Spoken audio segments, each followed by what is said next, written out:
مجمرتا بحيل قال كجمرة معلتي سلامي زبل.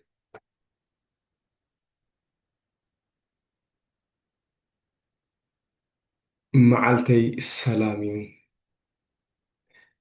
معلتي زتبارخ معلتيو.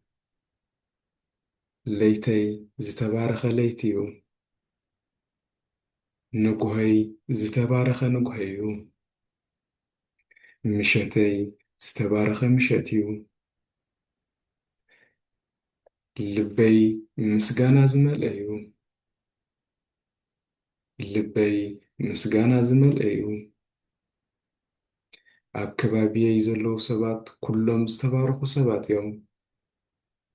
ኣብ ከባቢየይ ዘለዉ ሰባት ኩሎም ዝተባረኹ ሰባት እዮም። ኣብ ከባቢየይ ብዙሓት ዘፍቅሩኒ ሰባት ኣለውኒ። መንፈሰይ ሰላም ኣለዎ። ነፍሰይ ሰላም ኣለዎ። ኣካለይ ሰላም ኣለዎ። ከባቢየይ ሰላም ዝመልአ እዩ። ስራሐይ ሰላም ዘለዎ ስራሕ እዩ። ቤተይ ሰላም ዘለዎ ቤት እዩ። ህይወተይ ሰላም ዘለዎ ህይወት እዩ። ሰላም ምህላው ኣብ ህይወተይ እቲ ቀዳማይ ዓወት እዩ ንዓይ። ሰላም ምህላው ኣብ ህይወተይ እቲ ቀዳማይ ዓወት እዩ ንዓይ። መዓልተይ ብሓጎስን ደስታን እየ ዘሕልፎ። ብደስታ ምንባር ንዓይ ዝተዋህበ ህያብ እዩ። ፈጣሪ ንሰብ ኣብዛ ምድሪ ኩሉ ዓይነት ጸጋታት ይሂብዎ። ኣነ ሃፍታም እየ። እዚ ኩሉ ናይ ፈጣሪ ጸጋታት ክቋደስ ስለ ዝበቓዕኩ ንስኻ ሃፍታም ኢኻ። ኩሉ ዓይነት ጸጋታት ዝተዋሃብካ ብሉፅ ሰብ ስለ ዝኾንካ ንስኺ ሃፍታም ኢኺ። ኩሉ ዓይነት ጸጋታት ናይ ፈጣሪ ክተስተማቕር ዝበቓዕኺ ስለ ዝኾንኪ ነዞም ኩሎም ህያባት ናይ ፈጣሪ ብደስታ እየ ዘስተማቑሮም። ብርኽቲ መዓልቲ ስለ ዝተዋህበትኒ ካብ ልቢ እየ ዘመስግን። ንጎ ብምትንሳእ ሓዳስ መዓልቲ ብምርኣየይ ካብ ልቢ እየ ዘመስግን። ህይወተይ ምቅርትን ጥዕምትን ስለ ዝኾነት ምስጋና ንዓኻ ይኹን። ንመዓልትኻ ብምስጋና ጀመሮ ደስ ዘብል መዓልቲ ክህልወካ እዩ።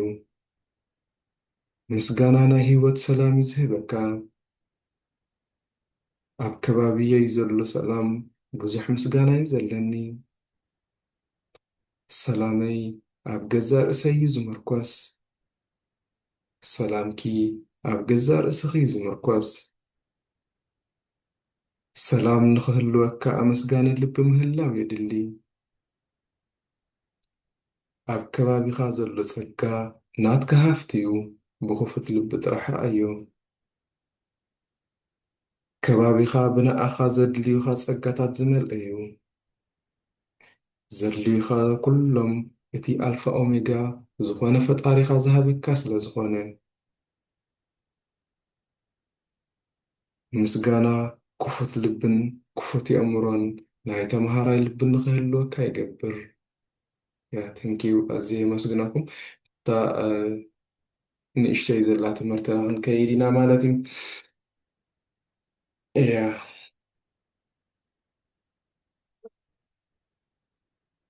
ኦኬ። ሓይሊ ምስጋና ምስጋና ከምቲ ክብሎ ፀንሕኩ ክፉት ልብን ክፉት ኣእምሮን ንክህልወካ ይገብር። ምስጋና ኩሉ ነገር ክቕይር ዝኽእል ዓቕሚ ሓይሊ ኣለዎ እዩ። ምስጋና ኩሉ ካብኻ ዝረሓቐ ዘበለ ናባኻ ከምፅእ ዝኽእል ሓይሊ ዘለዎ ተኣምራታዊ እዩ ማለት እዩ። ኣመስገንቲ ሰባት ኩሉ ዘድልዮም ዘበለ ዝረኽቡ ሰባት እዮም። ዘድልየካ እንትደልዮን ምርካብ ነንበይኒ። ኣመስገንቲ ግን ዘድልዮም ዘበለ ብትኽክል ዝረኽቡ ሰባት እዮም። ንዘለካ ምምስጋን እቲ ዝበለፀ ቀዳማይ ጥበብ ናይ ሰብ እዩ ማለት እዩ። ኣብ ምስጋና ብዙሕ ግዜ ብኸመይ ከም ንጅምሮ ይጠፍአና እዩ። እንታይ ኢልና ክነመስግን ከም ዘለና እንታይ ከም ተዋሂብና ከም ዘለና እውን ብዙሕ ይጠፍአና። ግን ኣብ ገዛኻ ዘሎን ኣብ ኣካላትካ ዘሎን ምስጋን ምጅማር እቲ ቀዳማይ ሰላም ናይ ሂወት ዕረፍቲ ትህብ ቀዳመይቲ ክንገብራ ዘለና ከነመስግኖም ዘለና ነገራት ኣብ ሂወትና ብዙሓት ስለ ዝኾኑ ማለት እዩ።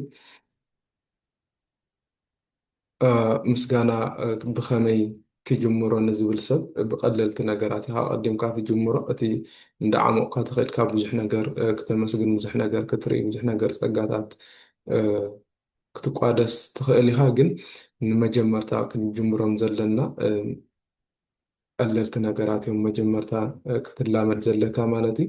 ተመስገንካ ኣምላኸይ ዘይከም ትግብረይ ተፍቅረኒ ፈጣሪ ዘይከም ግብርና እዩ ዘፍቅረና ከም ግብርና ነይሩ ተዝኸውን ወላ ሓደ እኳ ምስ ፈጣሪ ርክብ ዘሎ የመሃለወን ማለት እዩ።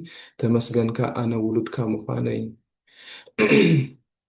ተመስገንካ ኩሉ ዘድልየኒ ዘበለ ብናፃ ስለትህበኒ ተመስገንካ ነዚ ደስ ዘብል ህያባትካ ከስተማቕር ዝተዓደልኩ ሰብ ስለ ዝኾንኩ ተመስገንካ ሃብታም ዝኾነ ኣእምሮ ስለ ዘለኒ ተመስገንካ ኣብ ዙርያይ ብዙሓት ዘፍቅሩኒ ሰባት ስለ ዘለው ተመስገንካ ደስ ዘብል ክፍለ ኣካላት ስለ ዘለኒ ተመስገንካ ዘፍቅሩንን ዘፍቅሮምን ስድራ ቤት ስለ ዘለውኒ ዘመስግን ሰብ ዘለዎ ሓይሊ ክንርኢና ሓይሊ ስነ ኣእምሮኣዊ ኣለዎ ስምዒታቱ ዝቆፃፀር ትብዓት ዘለዎ ዝወነነ ቁኑዕ ንገዛእ ርእሱን ንካልኦትን ዘመስግን ሰብ ሓይሊ ውሳነ ዘለዎ ሰብ ድማ እዩ። ሓይሊ ውሳነ ኣብ ኩሉ ሂወትና ኩሉ ነገር ንገብሮ ብውሳነ ስለ ዝኾነ ሓይሊ ውሳነ ዘለዎ ሰብ እዩ። ፅኑዕ ሰብ እዩ። ኣብ ዝጀመሮ ዝኾነ ይኹን ፀኒዑ ናይ ምቕፃል ዝለዓለ ሓይሊ ዘለዎ እዩ። ሓይሊ ዘመስግን ሰብ ማለት እዩ። ካልእ ርእሰ ምትእምማን ዘለዎ እዩ። ኣብ ነፍሱ ዝተኣማመነ ሰብ እዩ። ካልእ መሪሕነቱ ሓያል ሰብ እዩ። ሰባት ክንቀሳቀሱን ክሰርሑን ይገብር። ብኣባላቱን መሳርሕቱን እሙን ሰብ እዩ። ኩሎም ኣብ ዙርይኡ ዘለው ድማ ምስኡ ክህሉ እዮም ዝደልዩ ማለት እዩ። ኩሉ ግዜ ሓደ መስጋኒ ሰብ ሰባት ክሰርሑን ሰባት ክሳተፉን ነቲ ዘሎ ፀጋታት ሰባት ክቋደስዎን እዩ ዝገብር። ንበይኒ ባህሊ ኣይኮነን ማለት እዩ። ካልእ መንፈሳዊ ሓይሊ ኣለዎ። መንፈሳዊ ሓይሊ ድማ እቲ ዝለዓለ እዩ። ኣወንታዊ ኣመለኻኽታ ወይ ድማ ኣእምሮኣዊ ሰላም ዘለዎ ሰብ እዩ ኣመስጋኒ ሰብ። እዚ ኩሉ ክህልወካ ይገብር ምምስጋና ማለት እዩ። ካልእ ምስጋና እዚ ኩሉ ሓይሊ ክህልወካ ይገብር መንፈሳውን ኣእምሮኣውን ሰላም ዝወነንካ ንሂወት ድማ ተስተማቕራ ሰብ ትኸውን። ምስጋና ኩሉ ግዜ ተተጠቂምናሉ ዝኩሉ ፀጋታት ክህበና ይገብር ማለት እዩ። ምስጋና ኩሉ ግዜ ተጠቂምካሉ ንፀቕጥን ጭንቀትን ድኻም ኣካላትን የጉድለልካ። ከምኡ ድማ ምስጋና ንፍርሒ የጉድል ማለት እዩ። እዚኦም ጭንቀት፣ ፀቕጢ፣ ፍርሒ ዝበሃሉ እንድሕር ደኣ ኩሉ ግዜ ናይ ምስጋና ፅሑፋት ትፅሕፍ ኮንካ ወይ ድማ ተመስግን ኮንካ እዞም ዘየድልዩ ነገራት ኣብ ኣካላትና የጉድለልና ማለት እዩ። ምስጋና የእምሮኻ ናብ ፍፁም ህድኣት ክመፅእ እዩ ዝገብር። ፍፁም ህድኣት ክህልወካ ይገብር። ምስጋና ሰላም ዘለዎ ድቃስ ክድቅስ ይገብረካ። ምስጋና ዝተረጋግአ ክፍሊ ኣካላት ክህልወካ ይገብረካ ማለት እዩ። እቲ ዝበለፀ ፍፁም ህድኣት ዘለዎ የእምሮ እንድሕር ደኣ ኣለካ ኮይኑ ፍፁም ዝኾነ ድቃስ ጥዑይ ዝኾነ ድቃስ ትድቅስ ሰብ ኢኻ ማለት እዩ። ያ ከመስግን ዘይኽእል ሰብ ኣለ እዩ። ከመስግን ዘይኽእል ሰብ ድማ ወላ ክብለካ ይኽእል የመስግን ክብለካ ይኽእል እዩ፣ ግን ውሽጣዊ ሓቀኛ ምስጋና ኣይኮነን ዘመስግን ማለት እዩ። እሱ እዚ ሰብ እዚ ድማ መን እዩ? ኣብ ውሽጡ ሕማቕ መጀመርታ ኣብ ውሽጥና ሕማቕ ስምዒት ከም ዝተበደልካ ወይ ከም ዝበደልካ ዓይነት ስምዒታት ተለካ ክንኣልዮ ኣለና። ዕንቅፋት ናይ ዕብየትና ስለ ዝኾነ ማለት እዩ። እቲ ዘየመስግን ሰብ ዝተቐየመ ሰብ እዩ። ዝተቐየመ ሰብ ከመስግን ኣይኽእልን እዩ። ዝተቐየመ ሰብ ኣብ ዓብዪ እስር ቤት ዘሎ ሰብ ማለት እዩ። ዝተቐየመ ሰብ የመስግን እየ ወላ ተበለ ቁኑዕ ስምዒትን ቁኑዕ ሰላም ኣእምሮን ሰላም ናይ ኣካላትን ስለ ዘይብሉ ከመስግን ኣይኽእልን ማለት እዩ።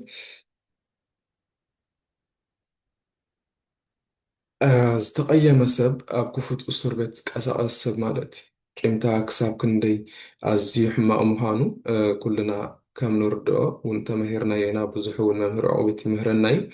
ካብኡ ከመይ ጌርካ ትገላገል መፍትሒታት እውን ብዙሕ ግዜ ምሂርና እዩ። ካብቲ ኣዝዩ ደስ ዝብለኒ ትምህርቲ እንተልያ ናይ መምህር ዕቁበት ብዙሕ ግዜ ንዓይ ካብ ብዙሕ ነገር ዘገላገለንን ብዙሕ ጠቐመንን ስለዝኾነ ብዛዕባ ሕድገት ዝብል ማለት እዩ።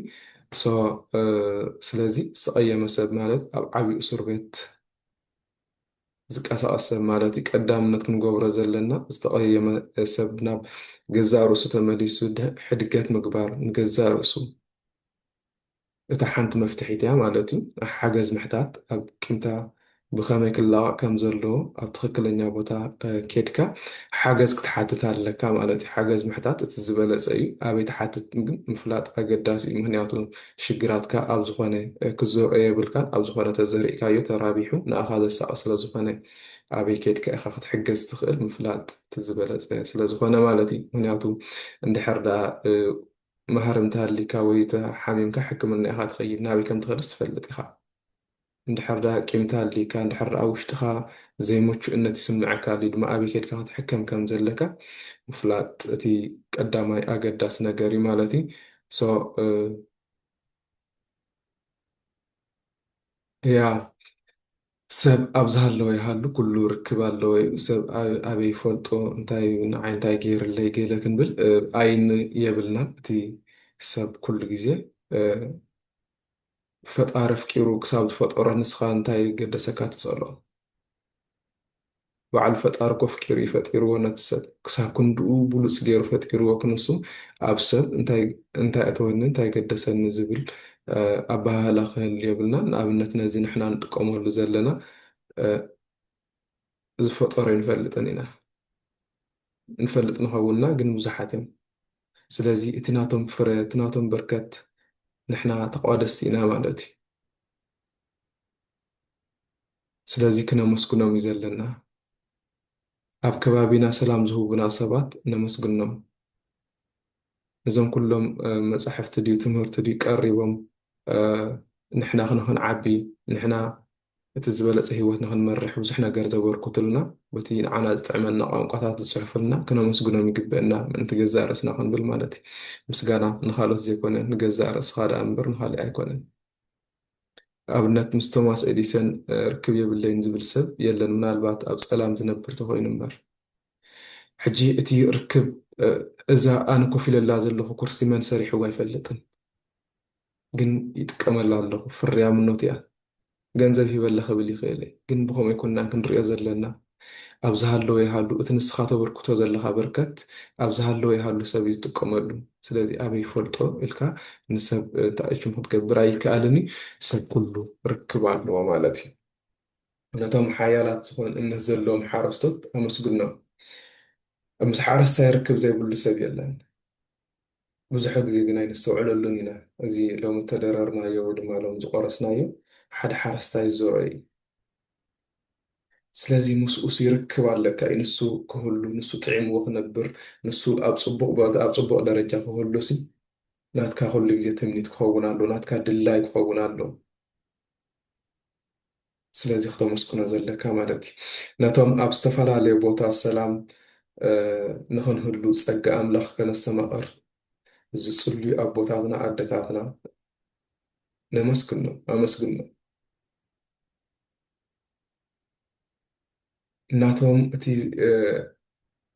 level of consciousness ምናልባት እቲ ሰላም ናቶም ዝለዓለ ሃይ ኣብ ከባቢኦም ምስከድካ ወይ ድማ ኣብቲ ንሶም ዘለዎ ቦታ ምስከድካ እዩ ዝርድአካ። ካብኦም ሓሊፉ ድማ እቲ ናቶም ሰላም ናባኻ እዩ ዝመፅእ። ስለዚ ክተመስግኖም ዘለካ ነቶም ዘለዎም ዓቕሚ ነጊፎም ዘዕበዩካ ወለዲ ኩሉ ግዜ ኣመስግኖም። ወላ ዘይገበሩልካ ዝመስለካ ተኾነ እንታይ ገይሮሙለይ ኣበይ እንታይ እዚ ገበሩለይ ኢልና ብዙሕ ምኽንያታት ክነቕርብ ንኽእል ኢና። ምኽንያት ኣቋሪፅና ግን ክነመስግኖም እዩ ዘለና። ምክንያቱም ኣብዛ ምድሪ ክንህሉ ዝገበሩ ስለ ዝኾኑ ካብኡ እዚ ሕጂ ዘለናዮ ክንዲ ሰብ ኣኺልና ናትና ሓላፍነት ጥራሕ እዩ ክንዋፃእ ዘለና። ንውላዱ ክገብር ዘይደሊ የለኒ። ምናልባት ዓቕምታት ይውሕደካ፣ ኣፍልጦ ይውሕደካ፣ ካብኡ ተደሪኽካ ኢኻ ክትገብረሉ ዝግበአካ ዘይትገብረሉ ማለት እዩ። ካልእ ኣብ ገዛና ዘሎ ብፍላይ ዝተመርዐና ዝወለድና እንተኮይንና ሓቂፎም ዝስዕሙ ውሉዳት ተልዮሙና ወይ ተልዮሙካ ኣመስግኖም። ንፁህ ፍቅሪ እዮም ዝህቡካ። ብደገ ፀኒሕካ መፂኦም ሕቁፍ ከብልካ ከለዉ ንኣብነት ኣብ ስራሕ ፀኒሑ ሓደ ኣቦ ወይ ኣደ ክመፅእ ከሎ ሕቁፍ ኣቢሎም ክስዕምዎ ከለዉ ድኻሙ ዝርዝር ትብለሉ። ክሳብ ክንድኡ ንፁህ ፍቅሪ እዮም ዝህቡካ። ክላነታ ክንደይ ምሕቋፍ ትፈቲኻ፣ ክላና ክንደይ ምስዓም ትፈቲኻ ዝብል ኣይንበሎም ማለት እዩ። ምክንያቱ እቲ ናቶም ፍቅሪ፣ እቲ ናቶም ሰላም፣ እቲ ናቶም ሓይሊ ምእንታን ክንቅበል ንመፃምድቲ ከዓ ኣመስግኖ ናይ በይንኻ ምርጫ ስለ ዝኾነ እዩ። እቲ ቀዳማይ ኣብ ሂወት ኣብዛ ምድሪ ንመርፆ እንተደኣልዩ መፃምድቲ እዩ። ኣቦኻ ይመረፅካዮ፣ ድኻ ይመረፅካዮ፣ ወላ ሓውካ እውን ኣይመረፅካዮ፣ ስድራ ቤትካ እውን ናትካ ምርጫ ኣይኮኑ። ብናትካ ውሳነን ናትካ ምርጫን ትመርፆ ሓደ መፃምድትኻ ጥራሕ እዩ። ስለዚ ናይ በይንኻ ምርጫ ምኳኑ ኣመስግኖ፣ ሰላም ክህልወካ። ነዞም ኩሎም ተመስግኖም ንገዛእ ርእስኻ ሰላም ንክህልወካ ኩሉ ግዜ ኣመስግን። ምስጋና ንገዛእ ርእስኻ ደኣ እምበር ንኻልእ ኣይኮነን። በቲ ንስኻ ብመጠን ዘመስገንካዮ ኣበኻ እዩ ሰላም ዝወርድ። ኣበኻ ሰላም ምስ ወረደ ድማ ንካልኦት ከይዱ ትናትካ ሰላም ኣብኦም ክሰርሕ ይገብር ማለት እዩ። ቀዳማይ ግን ካበኻ እዩ ዝጅምር። ንኣኻ እዩ ዝስምዐካ፣ ኣበኻ ድማ እዩ ዝሰርሕ ማለት እዩ። ያ ካልእ ምስጋና እቲ ዝበለፀ ሓይሊ እዩ ዘለዎ። ምስጋና ኣብ ሕጂ ክትነብር እዩ ዝገብረካ። ምስጋና ሰላም የእምሮ ክህልወካ እዩ ዝገብር። ኣብ ሕጂ ምንባር ማለት ቀሊል ነገር ኣይኮነን። ኣብ ሕጂ ምንባር ዝኾነ ሰብ ኣይክእሎን። ዝበዛሕና ኣብ ሕሉፍ ኢና ንነብር፣ ዝበዛሕና ኣብ ዝመፅእ ኢና ንነብር። እታ ሕጂ ትበሃል በፍፁም ኢና ክነስተውዕለላ ዘይንኽእል። ኣብ ሕጂ ዘይትነብር ተለካ ትሰርሖ ዘለካ ኮነ ተበርክቶ ዘለካ በርከት ንኣኻ ከምዚ ዘይስምዐካ ነገር ወይ ድማ ሰላም ዘይህበካ፣ ዕረፍቲ ዘይህበካ፣ ነቲ ዘለካ ፀጋታት ዘይተስተማቕረሉ ህሞት እዩ ዝኸውን ማለት እዩ። ኣብ ሕጂ ዘይትነብር ዘለካ ክሳብ ክንደይ ብሉፅ ነገር ተዋሂብካ ኣለካ ኣብታ መዓልቲ ንሳስ ክትርኢ ኣይትኽእልን ኢኻ ኣብ ሕጂ ዘይትነብር ዘለካ ማለት እዩ። ኣመስገንቲ ሰባት ሰላም ናይ ኣእምሮ ስለ ዘለዎም ኩሉ ስራሓቶም ይዕወትሉ እዮም። ሰላም ናይ ኣእምሮ ዘለካ ብዙሕ ግዜ እንድሕር ደኣ ፅዒርካ ብዙሕ ንሃልኽ ብዙሕ ንፅዕር ኢና፣ ግን እቲ ሰላም ኣባና ስለ ዘየለ እቲ ንሰርሖ ስራሕ ብርከት ዘይብሉ ይኸውን። ዘይንዕወት ድማ እቲ ዓወት ዝበሃል ሰላም እንዲ ግን እቲ ክንበፅሖ ዝግበአና ዘይንበፅሕ ንኸውን። ኣመስገንቲ ሰባት ኩሉ ግዜ ኣወንታዊ ኣመለኻኽታ እዩ ዘለዎም። ሽግር ንሕራ ገጢሞም ኣብቲ ሽግር እንታይ ክመሃር ኣለኒ፣ ስለምንታይ እዩ መፅዩ፣ እንታይ ኢኻ ኣብዚ ክመሃር እዮም ዝሓስቡ። ንዓይዚ ስለምንታይ ይገጥመኒ ኣይኮነን ዝብሉ። እዛ ሎሚ ገጢማ ዘላት ናይ ሎሚ እምበር ናይ ፅባሕ ኣይኮነትን በሃልቲ እዮም። ሎሚ ፅባሕ ካሊእ እያ። ስለዚ ሎሚ ኣብዛ ሎሚስ እንታይ ክመሃር ኣለኒ፣ እንታይ ከስተመቐር ዘለኒ ኢሎም ናይ በይኖም ሰላም ዝእውጅ እዮም ማለት እዩ። ኣመስገንቲ ሰባት ሃብታማት እዮም። ሃብታማት ድማ ኣመስገንቲ እዮም። እዚኣ ከይትርስዕዋ ፀሓፍዋ። ኣመስገንቲ ሰባት ሃብታማት እዮም፣ ሃብታማት ከዓ ኣመስገንቲ እዮም። ምስጋና ንለውጥን ንዓወትን ከመይ ኢኻ ክትከዶ ዘለካ፣ ምስጋና ኣብ ዝርርብ፣ ምስጋና ኣብ ግዜ ሽግር፣ ኣብ ኣረኣእያኻ፣ ኣብ ዓወት ዝበሃል እንታይ እዩ እንዳረኣና ንእሽተይ ግን ከይዲና ያ ምስጋና ንለውጢ ኣእምሮ ማለት ኣእምሮና ከምቲ ዘልመድናዮ ጥራሕ ይሰርሕ። ኣእምሮና ናትና ባርያ እዩ። ተዘይተጠቒምናሉ ግን ናቱ ባርያ ንኸውን። እቲ ዝበለፀ መሳርሒ ዝሃበና ፈጣሪ ኣእምሮ እዩ። እቲ ዝበለፀ ጊፍቲ ህያብ ዝሃበና እንተደልዩ ኮይኑ የእምሮና እዩ። ብየእምሮ ብስእሊ ኣእምሮ ገይረ ሕጂ ኩልኩም ቶም ተምሃሮ ብፍላይ ቶም ኣብ ቅድሚት ወፂኹም ትዛረቡ ገለ ኩልኩም ይስእለኩም ኣሎ። እቲ ዝበለፀ ጊፍቲ ዘለኒስ ክበፅሐኩም ክኢለ ኣለኹ ማለት እዩ። ብስእሊ ኣእምሮይ ገይረ ን20 ዓመት በፂሐ ኣብ ወዲ 30 ዘለኹ ሕጂ ወዲ 50 በፂሐ ክምለስ ዝኽእል ዘለኒ ፀጋ እዩ። ግን ኣብ ሕጂ ክነብር ዘለኒ ኣብኡ ኣይኮንኩን ክነብር ዘለኒ። ዝበዛሕና ሰባት ኣብኡ ኢና ንነብር። ሎሚ ገዲፍና ኣብ ካልእ ክንነብር ኣብ ፅባሕ ኣብ ትማሊ ክንነብር ኣይግብአናን። ንሎሚ ከመይ ክንነብሮ ከም ዘለካ ምልማድ እቲ ዝበለፀ ፀጋይ ማለት እዩ። ምስጋና ንኣእምሮኻ ብሓድሽ መገዲ ክንጥቀም ክንጥምት ዝቕይር ዝበለፀ ሓይሊ ኣለዎ። ኩሉ ግዜ እቲ ለሚድካዮ ዘለካ እንታይ እዩ? ከምቲ ዘልመድናዮ ይሰርሕ ኣእምሮና ምሽለ እንታይ ኢኻ ለሚድካ ዘለካ? እንታይ እዮም ናትካ ልምድታት? ናብ ውድቀትካ ዝወስዱካ ልምድታትካ እዮም፣ ናብ ዓወትካ ዝወስዱካ ልምድታትካ እዮም። ስለዚ ልምድታትካ እንታይ እዮም?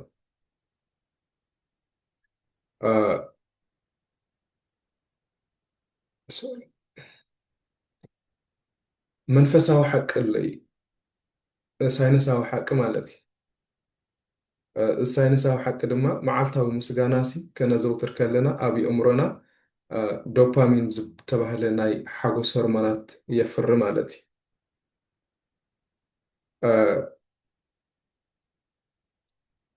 እዚ ዶፓሚን ዝበሃል ሆርሞናት ብመጠን ዘመስገንካዮ ዝፈሪ ነቲኦም ናይ ፀቕጢ ዝበሃሉ ሆርሞናት ድማ ብመጠን እዚኦም ዝፈረዩ ንሶም ዝጠፍኡ።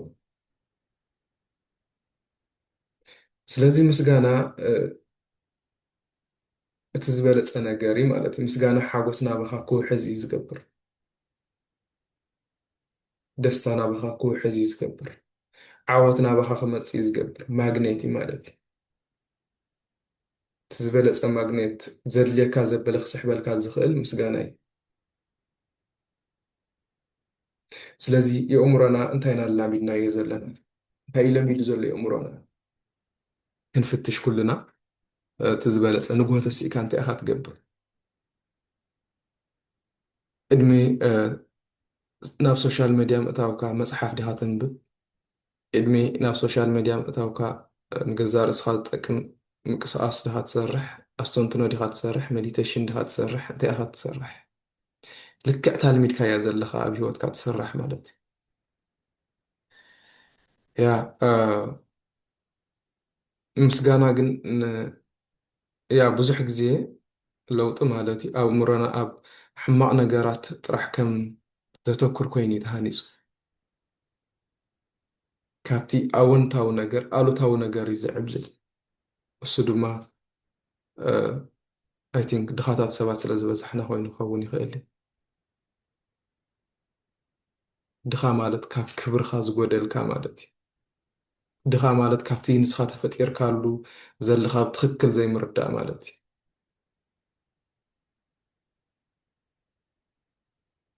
ኣብ ሕማቕ ነገር ክነተኩር ገይሩ ስለ ዝተሃነፀ ነዚ ክቅይረልና ነዚ ክልውጠልና ዝኽእል ድማ ምስጋና እዩ። ምስጋና ግን ነቲ ኣተሓሳስባኻ ብምቕያር ኣብ ዕድላትን መፍትሒታትን ንኸተተኩር ይገብረካ ማለት እዩ።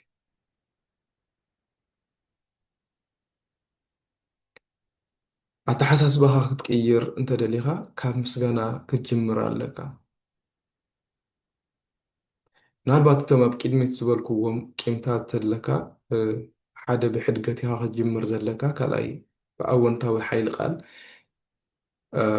ምስጋና ድማ ሳልሳይ ዝስራዕ ዘሎ ማለት እዩ። ምክንያቱም ተቀይምካ ከለካ ክተመስግን ስለ ዘይትኽእል ቃላትካ ሕማቕ እናተዛረብ ክተመስግን ስለ ዘይትኽእል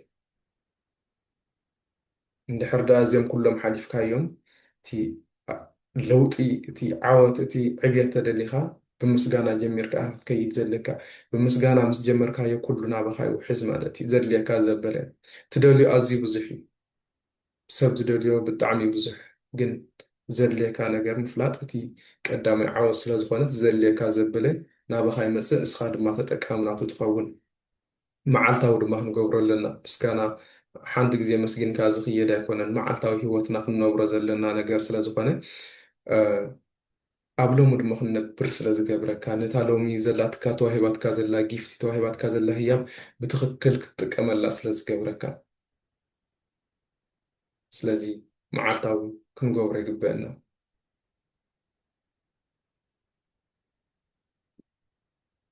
ያ ምስጋና ምስጋናን ዝርርብን ዝብል ሕጂ እዚ ነናእሽቱ ገይረ ካብቲ ፅሒፈዮ ዝነበርኩስ ኣብዚ ነናእሽቱ ገይረ እትየን ዘለኹ ደስ ደስ ዝብላኒ ማለት እዩ እምበር ኣዝዩ ብዙሕ ፅሑፍ እዩ ነይሩ ግን እሱ ኣብዚ ከምፅኦ ስለ ዘይክእል ብጣዕሚ ብዙሕ ስለ ዝኾነ እቲ ናእሽቱ ናእሽቱ ቁርፅ ቁርፅ ኣቢለ ኣብዚ ከእትወን ክኢለ ማለት እዩ ምስጋናን ዝርርብን ዝብል ምስጋና መሰረት ናይ ጥዑይ ርክብ እዩ ጥዑይ ርክብ ክህልወካ ተኮይኑ ምስጋና ዘይተመስግን ዓይነት ሰብ ትኮንካ ጥዑይ ርክብ ክህልወካ ይኽእልን ኣብነት ዝገበርካ ጌርካሉ ዘየመስግን እሱ ደኣ ተበላፃይ እንዲገለ ዝብል ዘረባ ኣለይ ሕጂ እቲ ንስኻ ተገይርልካ ዘሎ ሲ ከም ሰባት መጠን ንገብር ይግበረልና ስለ ዝኾነ ማለት እዩ ነቲ ተዋሂብካ ዘሎ ኣፍልጦ ማለት እዩ ምስጋና ማለት ነቲ ተገይርልካ ዘሎ ኣፍልጦ መሃብ ማለት እዩ ምስ ሰባት ዘለና ርክብ ዘሕይል ዘደልድል ማግኔት ዝኾነ ሓይሊ ዘለዎ ምስጋና እዩ ኣብ ዙርያና ዘለው ሰባት ስድራ ቤትና ዕሩክትና መሳርሕትና ዝገበሩልና ንእሽቶ ነገር ዋላ ከነመስግኖም ከለና ኣብ ኣእምሮና እዚ ዶፓሚን ዝተባህለ ዋህዮታት ብቐሊሉ ከተፍሪ ትኽእል ወላ ንእሽተይ እንተኾነት እቲ ንስኻ ተመስግኖ ዘለኻ ንኣኻ ይሰርሕ ንዕኦም ኣይኮነን ንዕኦም ርክብ ክህልወካ ይገብር ኣባኻ ግን ብዙሕ ነገር ጥዕናዊ ዝኾነ ነገር ይትፈጥር ማለት እዩ እቶም ተመስግኖም ዘለኻ ኣዝዮም ክቡራት ከም ዝኾኑ ድማ ይስምዖም ኩሉ ግዜ ከዓ ምሳኻ ክህሉ ይደሊ ማለት እዩ ሓደ ኣወንታዊ ዝኾነ ተሓሳስባ ዘለዎ ሰብ ምስኡ ክህሉ ዘይደሊ ሰብ የለን ስለዚ ምሳኻ ክህሉ ዝደልዩ ምስጋና ማለት ኣፍልጦ ምሃብ ማለት እዩ ምናልባት ተስተውዕሉ ተኮይንኩም ተምሃሮ ርእሰ ርክበት ተምሃሮ ኣና ስለ ዝኾንኩም ከም ኣኪለ ዘመስግን የለን መጀመርታ ክርኢ ከለኹ ናብኡ ክኣቱ ከለኹ እውን እንታይ እቲ ምስጋና ክርኢ ከለኹ ብጣዕሚ ዘመስግን ብጣዕሚ ኣፍልጦ ዝህብ ምናልባት ካብ ቃላቱ እውን ዘየውፆም ሰባት ኣለዉ ፍቲ እንዳመሃረ ከሎ ማለት እዩ ንሳቶም ከዓ መን እዮም ተልኩምኒ ከም በዓል ኩሉ ግዜ ሕጂ እቲ ንዕኦም ኣልዒሉ ክዛረብ ከሎ የመስግን ኣሎ ማለት እዩ ኣብነት ንመምህር ዕቑቢት ኣልዒለ ይዛረብ ነይረ የመስግን እየ ዘለኹ መምህር ዕቑቢት ኣባይ ዝገበሮስ ኣፍልጦ እየ ዝህብ ዘለኹ ኣኪለ ኣባይ ዝገበሮ ኣፍልጦ እየ ዝህብ ዘለኹ የመስግን እየ ዘለኹ በቲ ከምኡ ዝገብሮ ዘለኹ ድማ ኣባይ እዚ ዶፓሚን ዝበሃል ሆርሞናት ክፈርዝ ዝኸውን በዓል ጆን ስፔንዛ በዓል ማርቲን በዓል ስሞም ከማን ሕጂ እንታይ ሽም ኮይነ በዓል ናይ ደቡብ ኣፍሪቃ ፕረዚደንት በዓል ማይልስ እዚኦም ኩሎም ኣልዒሉ ይዛረብ ሕጂ ነዞም ሰባት እዚኦም ኣፍልጦ እዩ ዝህቦም ዘሎ ምስጋና እዩ ዝገብረሎም ዘሎ በቲ ንዕኦም ዘኪሩ ዝህቦ ዘሎ ምስጋና ኣብዚ ኣብ ኣእምሮኡ እንታይ ይፍጠር ኢልኩም ሕሰቡ ሕጂ እሶም እቶም ኣሉታዊ ዝገበሩሉ ነገር ኣይኮኑን ኣወንታዊ ዝገበሩሉ ደስ ዝብሎ ዘሎ እቲ ደስ ዝበሎ ድማ የውፅኦ ኣሎ ዳስዋይ የመስግን እዩ ዘሎ ስለዚ ከም ኣኪለ ዘመስግን ከምዚ የለ ክነግረኩም ዝደሊ ማለት እዩ ብጣዕሚ ዘመስግን ኣኪለ ከመይ የመስግን ግን ብዙሕ ግዜ ኣይርድአናን። ከምዚ ቀኒየለይ ብሉፅ ኢኻ ገለ እሱ ኣይኮነን። ካብኡ ዝሓለፈ ምስጋና ከይዱ እዩ ዘመስግን። ካብኡ ዝሓለፈ ኣፍልጦ ከይዱ እዩ ዝህብ። ሶ ብቐሊሉ ድማ እዞም ሆርሞናት እዚኦም ኩሉ ግዜ ኣብ ኣእምሮኡ ክፈርዩ ይገብር ማለት እዩ። ያ ኦኬ። ምስጋናን ሽግርን ዝብል ምስጋና ማለት ኩሉ ነገር ፅቡቅ ክኸውን ከሎ ጥራይ ምምስጋን ማለት ኣይኮነን። ብዙሕ ግዜ ፅቡቅ ምስ ተገበረልካ ፅቡቅ ኣብ ዘለሉ ግዜ ፅቡቅ ኣብ ዘለሉ ኩነታት ጥራሕ ምምስጋን ማለት ኣይኮነን። እኳ ደኣ ኣብ ግዜ ፀገም ኣብ ግዜ ሽግር ኣብ እዩ ዘድልየካ ማለት እዩ። ኣብኡ እዞም ኣብኡ ብዘመስገንካሉ መጠን እዞም ኣብዚ ክንሪኦ ዝፀናሕና ዶፓሚን ዝተባህለ ሆርሞናት ኣብ ኣእምሮኻ ክተፍሪ ትኽእል፣ ነቲ ሽግር ድማ ትወፆ ማለት እዩ። ኣብ ማእከል ፀገም ኮንካ እንታይ ተማሂረ ዘመስግን ሰብ ኣብ ዋላ ኣብቲ ሽግር ኣብቲ ፀገም እንተሃለወ ናቱ ኣመላኻኽታ ካብዚ እንታይ እዩ ክምሃር፣ እንታይ እዩ ስለምንታይ እንታይ ሒዘ ክወፅእ ካብዚ እንታይ ሓድሽ ነገር ክፈጥር ይኽእል ዝብል ሰብ እዩ ማለት እዩ። ካብዚ ዝገደደ ዘይኮነ ምስጋና ይኹን እዩ ዝብል ብምባል ናብ ውሽጡ ሓይልኻ ካብዚ ዝገደደ ዘይምዃኑ ሲ ምስጋና ይኹን ብምባል ናይ ውሽጢ ሓይልኻ ብምርታዕ ካብቲ ዝገጠመካ ንእሽቶ ይኹን ዓብ ሽግር እንታይ ከም ዝተማሂርካ ንነብስኻ ሕተታ። እንታይ ኢኻ ተማሂርካ? ሽግር ገጢምካ ኣሎ እንታይ ሓድሽ ነገር ኢኻ ክትፈጥር ትኽእል? ነቶም ዶፓሚን ዝበሃሉ ኣብ ኣእምሮኻ ዝሰርሑ ነቲ ነቶም ናይ ፀቕጥን ናይ ጭንቀትን ዝፈርዩ ዋህዮታት ንዖም ከመይ ገይሩ ኣጥፍዩ ንስኻ ሓድሽ ነገር ትፈጥር። ምስጋና ማለት ዋላ ኣብ ግዜ ሽግርካ ዝምስገን ምስጋና ክህልወካ ኣለዎ። ካብኡ ተመሃራይ ክትከውን ኣለካ። ሓንቲ ዕላል ኣብ ክላስ ኣኪል ልዕል ኢልና ነይሩ። እሳ ድማ ዓብይ ሓደ ሰብኣይ ስሙ ረሲዐ ኣለኹ። እቲ ሰብኣይ መኒ ሓደ ዓብይ ትካል ነይርዎ። እቲ ትካል ድማ ብሃንደበት ብዙሓት ሰራሕተኛ ብዙሓት ስድራ ቤታት ዝናበያሉ ከምዚ ንሕና ኣብ ዝተፈላለዩ ትካላት ከይድና ስድራ ቤትና ንናብየሉ ድራር ዕለት ነምፀሉ ማለት እዩ። ብዙሓት ሰራሕተኛ ዝነበርዎ እቲ ትካል ብዘይ በጋጣሚ ነገር ኮይኑ ተቃፂሉ ሰብኣይ ኣይነበረን። ኩሎም እትዮም መናጀራት ብጣዕሚ እንፀርፂሮም ብጣዕሚ ጉህዮም ሓዚኖም ማለት እዩ። ሕማቅ ተሰሚዕዎም ኣዝዮም ተስፋ ቆሪፆም ብጣዕሚ ፀቕጢ ገይሮም።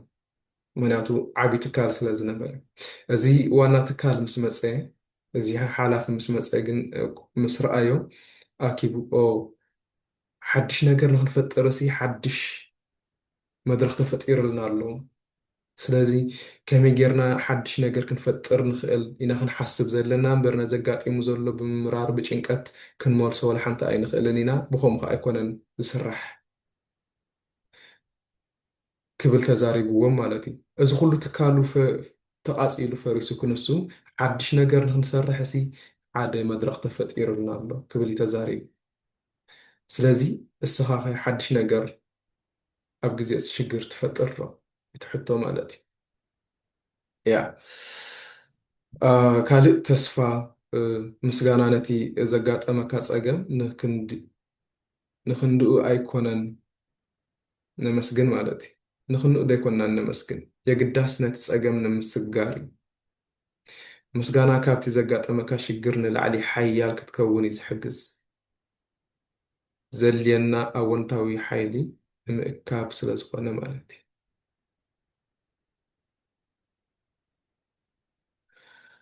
ያ ምስጋና ከም መዓልታዊ መነባብሮና ክንገብሮ እዩ ዘለና። መዓልታዊ ሂወት ንነብር ክሳብ ዝሃለና ማለት እዩ። ምስጋና ሓደ ግዜ ዝግበር ተግባር ኣይኮነን። መዓልታዊ ዝዝውተር ብስነ ስርዓት ብዲስፕሊን ክትከዶ ዘለካ እዩ። ትነብር ክሳብ ዝሃለካ ነታ ምንባርሲ ክተስተማቕራ ኣለካ ማለት እዩ።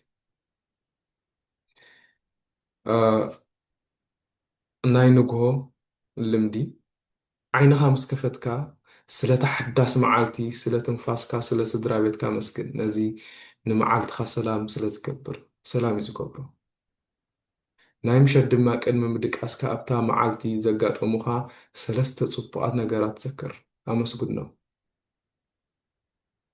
ፀሓፎምካ እንተዘይፅሒፍካዮም ናትካ ይኮኑን እዮም ኣስፍሮም ኣብ ኣእምሮኻ ኣስፍሮም ኣብ ጥራዝካ ማለት እዩ ካልእ ክንፅሕፎም ኣለና ነቶም ዝዘከርናዮም ነገራት ኣብ ፅሑፍ ምስፋር ኣብ ኣእምሮኻ ዝያዳ ንክሰርፁ ይሕግዘካ ማለት እዩ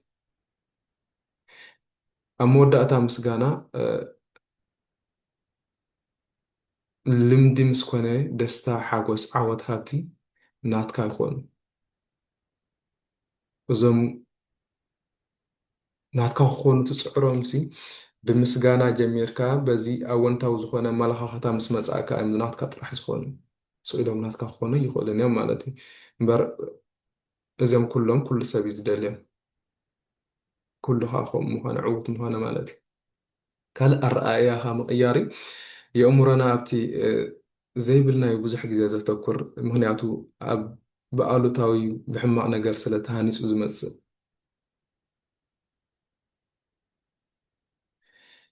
ካብ ኣብ ዘይብልካ ምትኳር ክትላቐቕ ኣለካ እዩ እሱ ድማ ነዚ ግን ብምስጋና ኢና ክነዕብዮ ንኽእል ምስጋና ኣብ ዘለካ ከተተኩር ስለ ዝገብረካ እዚ ግን ብሓንቲ ግዜ ዝህነፅ ኣይኮነን ኩሉ ግዜ ምልምማድ የድልየካ እዩ ሓደ ጎቦ ክትሃንፅ ሲ ብሓንቲ ግዜ ዝህነፅ ጎቦ የለን ኩሉ ግዜ ንእሽቶ እምኒ ንእሽተይ ፀፀር እንዳምፃእካ ኢኻ ጎቦ ትሰርሕ ስለዚ ኩሉ ግዜ ክትለማመዶ ዘለካ ነገር እዩ ማለት እዩ ያ ኣምላኽ ስለ ዘፍቅረካ ኩሉ ዘድልየካ ዘበለ ብናፃ ይሂብካ ተመስኩን ኣለካ እቲ ኣብ ኣእምሮኻ እትቆርፆ ነገር ክንድቲ ኣምላኽ ንኣኻ ክገብረልካ ዝደላ ይኸውንን ኣምላኽ ነቲ ዝሃበካ ተዘይተጠቒምካሉ ምስ ለመንካዮ ሂብካ ከም ዘሎ እንታይ ከም ዝሃበካ እውን ኣይክትርድአን ኢኻ ወይ ኣይርድአካን እዩ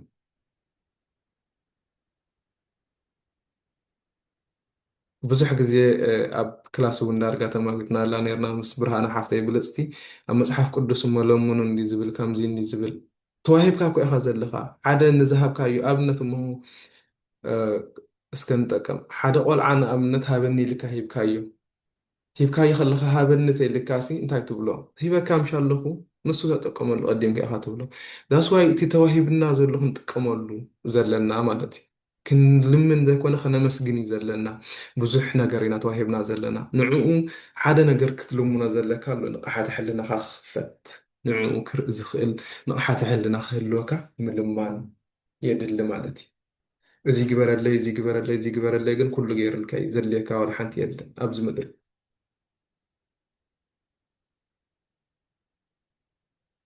ንዓብነት ብዛዕባ ናይ ምስጋና እንድሕር ጠፊእካ ነይሩስ ንዓይ ሂብካ ኣሎ ኣነ ናትካ ፀጋ እየ ትጥቀመለይ ጥራሕ እዩ ዘለካ ሕድገት ምግባር ጠፊእካ ተነይሩስ ንዕቑ ቤት ሂብካ ኣሎ ኣብኡ ናትካ ፀጋ እዩ ናትካ ሃብቲ እዩ ተጠቀመሉ እዚ ክትጥቀመሉ ተዘይክኢልካ ስሃበኒ ኢልካዮ እንታይ እዩ ክህበካ ሂብካ እውን ኣይትርእን ዘለካ ስለዚ ንቕሓት ሕልናኻ ክትከፍት ጥራሕ እዩ ክትልምን ወይ ድማ ናብ ፈጣሪ ርክብ ክትገብር ዘለካ ምስ ፈጣሪ ኩሉ ግዜ ርክብ ዘድልየካ እዩ የድልየና እዩ ግን እንታይ ትርክብስ ከመይ ዓይነት ርክብ እዩ ክኸውን ዘሎ ኣገዳሲ ማለት እዩ ምልማን ዘይኮነስ ምምስጋን እዩ ዘድልየካ ኩሉ ብዘይጎደሎ ተዋሂብካ ወይ ተዋሂብክ ስለ ዝኾነ እዩ ክነሰውዕለላ እዚኣ ይደልየ ኩሉ ዘድልየና ዘበለ ብናፃ ኢና ተዋሂብና